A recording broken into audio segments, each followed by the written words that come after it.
Stebuklingas tolumų medis. Enid Blyton. Iš anglų kalbos vertė Danguolė Žalytė. Leidykla Garnelis. Knygą skaito Vasilijus Košic. Pirmoji knyga Užburtas miškas. Pirmas skyrius. Kai vaikai rado stebuklingą mišką.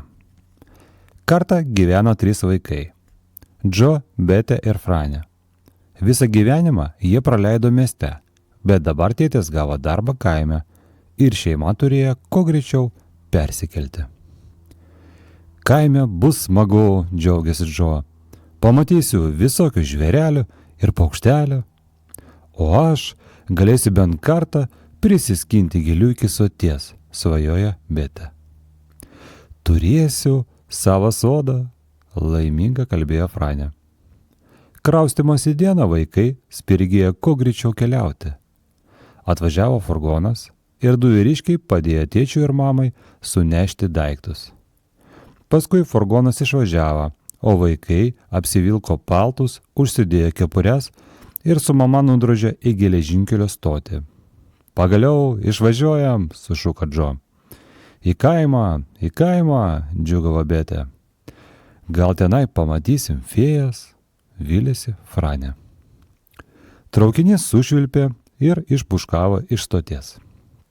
Prispaudę nosies prie lango, vaikai žiūrėjo, kaip purvini namai ir kaminai skriejo pro šalį.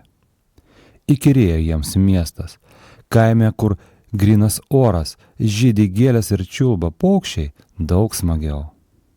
Kaime bus visokiausių nuotykių, mąstė Džo. Ten šitiek upelių, kalvų, laukų ir tamsių miškų. Nuostabu. Kaimo gyvenimas ne ką įdomesnis už miesto, tarė tėtis, ir ten gali greit atsibosti. Bet jis klydo. 3 vaikų laukia neįtikėtini nuotykiai.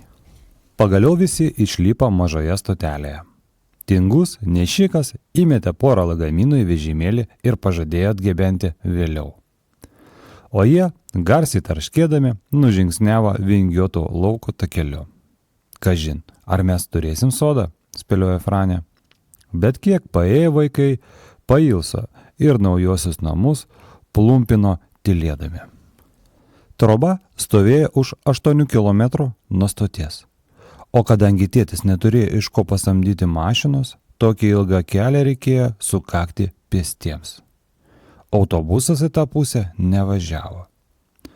Nusikamavę vaikai vos vilko kojas, svajodami apie stiklinę šilto pieno ir minkštą patalą.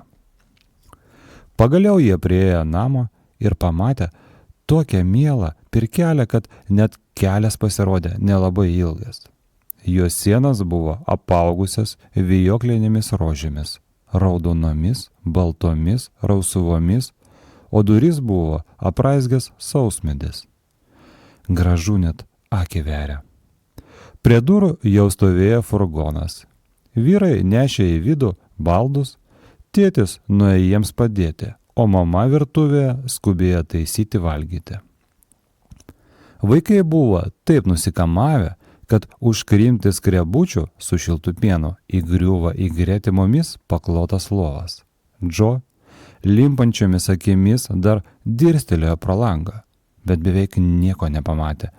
Po valandėlės abi mergaitės jau miegojo. Užmigo savo kambarėlėje ir Džo.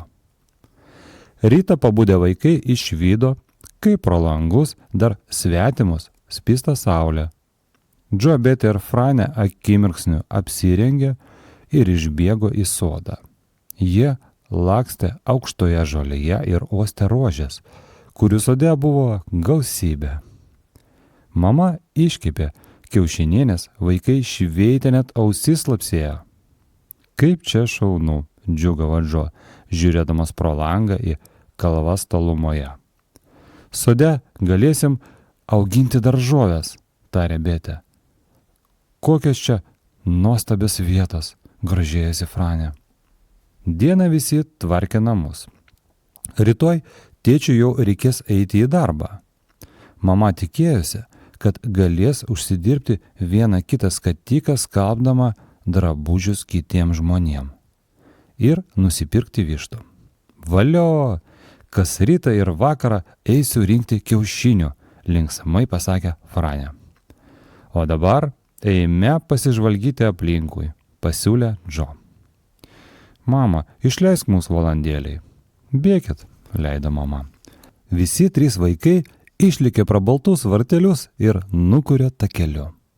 Jie apžiūrėjo viską, bėgiojo pro rausvų dobelų lauką, kuriame dūzgė bitės, braidė mažame, linksmai čiurlenančiame upelėje, kuri temdė gluosnių šešėlis. Ir tada vaikai išvydo mišką. Jis dunksojo netoli namų ir atrodė kaip visi miškai, tik medžių lapija buvo žalesnė.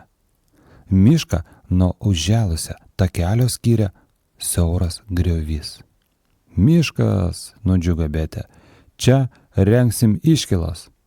Kažkoks paslaptingas, mąsliai tarė Džo. A tau kaip atrodo, Betė? Medžiai labai drūti, bet šiaip nieko nesiskiria nuo kitų medžių, atsakė Betė. Skiriasi, nesutiko Franė, lapai šlama kitaip, paklausykit. Vaikai ištempė ausis ir suvokė, kad Franė teisė. Šio miško medžių lapai šlamėja ne taip kaip kitų medžių. Lyg šnekučiuotųsi, tarė Betė, lyg šnibždėtų kažkokias paslaptis, didelės paslaptis, kurių mes negalim suprasti. Miškas stebuklingas, staiga toptelėjo Franiai. Niekas neištarė nei žodžio. Visi stovėjo ir klausėsi. Panorėk, panorėk, panorėk. Šnarėjo lapai, o medžiai meiliai linko vienas prie kito. Gal čia gyvena fėjas, tarė Betė. Šokam per griovį ir einam pažiūrėti. Ne, sustabdė ją Džo. Dar pasiklysim, reikia geriau susipažinti su apylinkėmis. Tik tada galėsim eiti į tokį didelį mišką. Džo, Betė, Franė, staiga išgirdo mamos balsą. Laikas pietų. Vaikai pajuto, kad pilvai iš tikrųjų griežia maršą. Užmiršo keistą į mišką ir nubėgo namo. Mama iškepė šviežios duonos ir jie sukirto visą kepalą su braškių uogiene. Kai vaikai baigė valgyti, parėjo tėtis. Mama nusintė jį kai kuo nupirkti į parduotuvę, kuri buvo kaime už 5 kilometrų. Todėl tėtis grįžo alkanas ir pavargęs. Mes jau visur aplakstėm tėtį, pasigyrė Betė ir pripylė jam didelį puodelį arbatos. Aptikom žavų mišką, pridūrė Džo. Atrodo, lyg medžiai šnekučiuotųsi. Turbūt apie šitą mišką aš ir girdėjau šiandien kalbant, tarė tėtis. Jis keistai vadinasi. O kaip? Paklausė Džo. Užburtas miškas, atsakė tėtis. Žmonės per jį eina tik prispirti bėdos. Juokinga, kad šiais laikais tikima tokiais dalykais. Man rodas tai paprasčiausias miškas. Bet į glūdumą neikit, dar paklysit. Vaikai susijaudinę susižvalgė. Užburtas miškas. Koks gražus vardas. O mintise visi nusprendė, eisiu apžiūrėti užburtą miško, kai tik galėsiu. Po pietų tėtis juos pristatė prie darbo, užžėlusiame sode. Džo rovė diržingus dagius, o abi mergaitės ravėjo apaugusią piktžolėmis daržovių lysvę. Vaikai linksmai šnekėjosi. Užburtas miškas. Iškart supratom, kad jis stebuklingas. Sakiau, kad jame gyvena fėjas, tarė Franė. Eisim apsidairyti, kai tik ištaikysim laiką, sušuko Betė. Suprasim, ką šnibžda medžiai, sužinosim visas miško paslaptis per kelias savaites. Vakare prieš užmigdami visi 3 stovėjo prie lango ir žiūrėjo tamsų šnabždūną mišką už trobos. Ką jie ras užburtame miške?